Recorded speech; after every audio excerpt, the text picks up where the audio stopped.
Hi, Rachel. Hello. I'm excited to talk to you and share your story with the ystark community because I saw a picture you had posted about your super organized and structured workspace from home. And I thought immediately, I need to share this with people. Somebody else needs to see this. It was definitely goals for work from home. Yeah.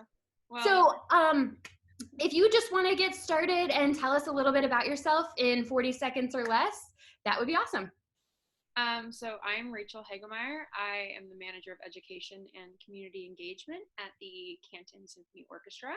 I originally am from Oklahoma, so not from this area, but I went to school in Cleveland, so I've been in Ohio now for an amount of time that I'm forgetting.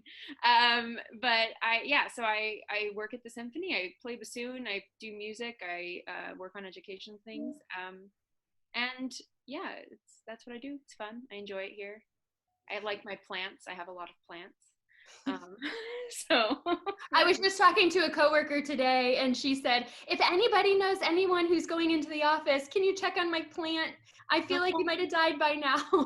there's one behind. There's one there. Oh, And yeah. there's like six in front of me over there, and I just have one lonely guy in this room right here. there. I'm propagating some of my vine plants over next to the windowsill. So I'm impressed. Well, we have some sunshine today, so that's nice. Okay, Rachel.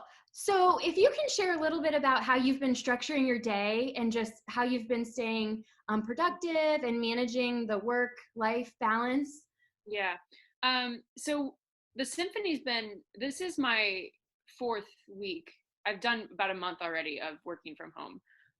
The symphony was one of the first things that shut down. So I knew immediately that if I was going to be productive, I had to try to make it still feel like a work day, even though I was just, coming downstairs and sitting at my kitchen table instead of going into the office. So you can see it here. This used to be my, invitations to weddings and notes and random tickets from places that I just stuck on a board. I just took everything off and I made it into a giant to-do list.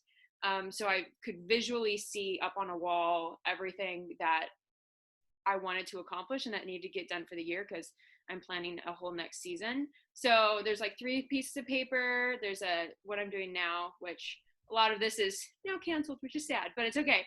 And then there's next year planning and then miscellaneous planning. I have a calendar, so I'm marking off the days like I do at work.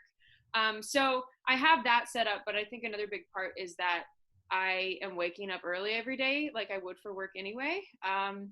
I am still scheduling things in my calendar. So when I'm going to do yoga, I schedule it and I get a notification that now I'm doing yoga. Maybe yoga happens in the middle of the afternoon now, but it's still scheduled. So I try to keep my life as normal feeling as possible. And I think I've kind of succeeded in that. I don't mind this whole working from home situation. And I think I've been actually pretty productive. Right. Well, and I think you would agree that a lot of YPs actually look for that flexibility and that sort of ability to weave in work and life normally.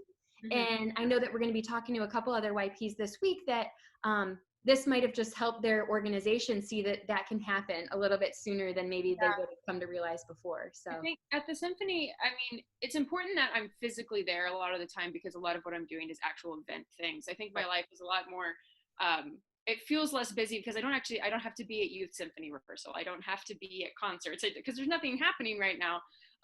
So that actually takes up a huge chunk of my life, but I still have flexibility in my work life because like Mondays and Tuesdays, youth symphony rehearses really late. So I don't go into work until in the afternoon usually on those days anyway, when the schedule is normal. So, it is nice to have this flexibility, nice to know that you can be productive from home. So if you like working in the office and you prefer that, you know that you can do that. But also if circumstances happen and you need to be at home, you can make that work as well. So I think it's important that we know how to be able to do both and be successful at it. So if it's necessity that you be at home, your boss knows that you can get what you need to get done.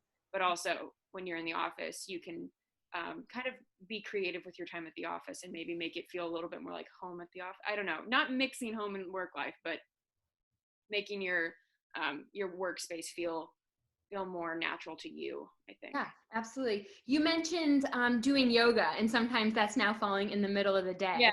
Yeah. I know you also play instruments. You've been recently creating some videos for the symphony and teaching different skills there. What is the importance of having that creativity during the day, and what are some things that you would suggest, or how does that kind of look for people? I think you've seen this on Facebook and online and everything. It's like, find a new hobby, do something new. And I think that's really good. I'm not saying you fail the quarantine if you don't get a new hobby. That's not what this is. I think though it Learn a is, new language. learn a new language, do something.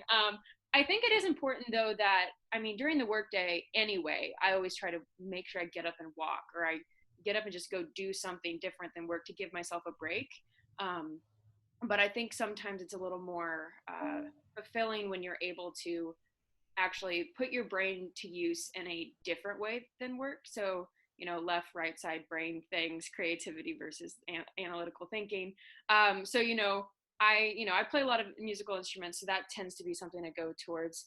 I do yoga, so that's something I get to do. I think it's really important to let yourself be expressive in some way, and not to get bogged down by the fact that maybe work is gone, or maybe work is on hold, or work is even harder now, or just finding joy in something else, I think is important, because a lot of YPs find their identity in what they do. So I think it's important for you to find your identity in other things as well. Yeah, you say a lot of them find their identity in what they do. I think that a lot of people have been almost working more and working longer into the day, because there is no door closes, drive home. There's not that physical barrier to Yeah. work, and your laptop's always sitting there. And I think that sometimes that causes a little bit of anxiety, because you can always be working, versus say some people aren't set up to work remotely and they can't just log into their server or something like that. Now they can, and I think that's causing some anxiety. So that creative outlet piece, I think, is huge. I mean, I've been taking walks on the nice days, cooking things, cleaning baseboards. Believe it or not, that's a creative outlet for me. I love seeing it go from dusty to shiny white. So. Yes. Everyone should clean their baseboards. Yes. Awesome. Well, I think that those are all great tips in terms of structuring your day and just, setting up your day as organized as possible to help you manage that work-life balance, and then working in that creative outlet. One question I know you get, and you mentioned you play the bassoon. Yes. For people that don't know what the bassoon is, how would you describe that instrument? It is, I don't have it out. I would have gotten it out. It's a double reed instrument. It's big and tall. So I'm 5'3". It stands at about 4'10", I think. It's fun. I like it. It's the weird clown of the orchestra, as people call it. If I had it out, I would show you all. But is it the oversized clarinet? It's the oversized clarinet is the bass clarinet, but it's the oversized. Okay. It is, people can call it like an oversized something or other. It's usually brown. It's the one that sticks up out of the orchestra. If you remember Peter and the Wolf from when you're a kid, it's the grandpa's theme. Mm-hmm. So it's super fun. I love it a lot. Look it up online. Yes, we'll have to add a picture of you playing to the comments. Sure. When we post the video. So. We can do that. Okay, so one final word. What are you binge watching on Netflix right now? Oh no, my nerdiness is about to get revealed. Yes. So I'm into D&D. Dungeons and Dragons. For those, it's really nerdy, and I apologize. I'm bringing this out. So I'm not actually really binge watching anything on Netflix. I'm watching a show called Critical Role, which is about Dungeons and Dragons. So anyway. I really hope people leave a comment if they're also watching this, so I could see the conversation that takes place. It's my boyfriend's fault. He got me into this, and now don't blame him. Awesome. Well, I look forward to sharing this with everybody and just kind of getting a glimpse so that they can get a glimpse into your day and your suggestions for maintaining a productive work from home balance here. All right. We'll talk to you soon, Rachel. Yes. See you soon. Bye. Bye.